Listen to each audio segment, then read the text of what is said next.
இது உங்கள் விடுதலை நேரம்.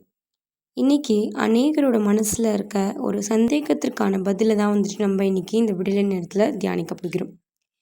ஜெபங்கள் ஏன் கேட்கப்படுவதில்லை என்ற கேள்விக்கான பதிலை தான் நம்ம இன்னைக்கு சற்று தியானிக்க போகிறோம்.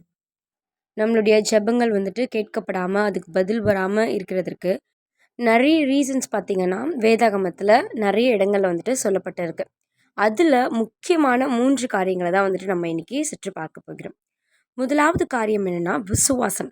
நாம் ஒரு ஜெபத்தை ஏறெடுக்கும் போது அந்த காரியத்தை நம்ம பெற்றுக்கொள்வோம் என்ற உறுதியும் விசுவாசமும் நமக்குள்ளே வந்துட்டு இருக்க வேண்டும்.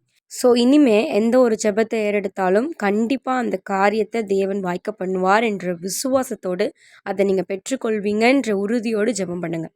இரண்டாவதாக பார்த்திங்கன்னா மற்றவர்களை மன்னிக்காதவர்களுடைய ஜெபம் வந்துட்டு கேட்கப்படாதான்.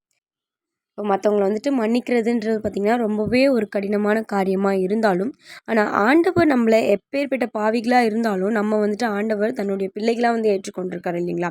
ஸோ அதை நினச்சி மற்றவர்களுக்கு செய்கிற சின்ன சின்ன தவறுகளை வந்துட்டு மன்னிக்கிற ஒரு அனுபவத்தை நம்ம வந்து பெற்றுக்கொள்ள வேண்டும்.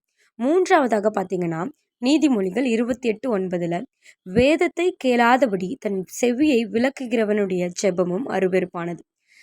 ஸோ ஆண்டவருடைய வார்த்தையை வந்துட்டு கை கொள்ளாமல் அவர் நமக்கு கற்பித்தபடி நடந்து கொள்ளாமல் ஆனால் நம்மளுடைய ஜெபங்களை வந்துட்டு ஆண்டவர் இடத்துல ஏறெடுப்போம் என்று சொன்னால் அப்படிப்பட்ட ஜெபம் எப்படிப்பட்டதாக இருக்குதுன்னு பார்த்தீங்கன்னா அருவருக்கப்பட்ட ஒரு ஜெபமாக கூட காணப்படுகிறது.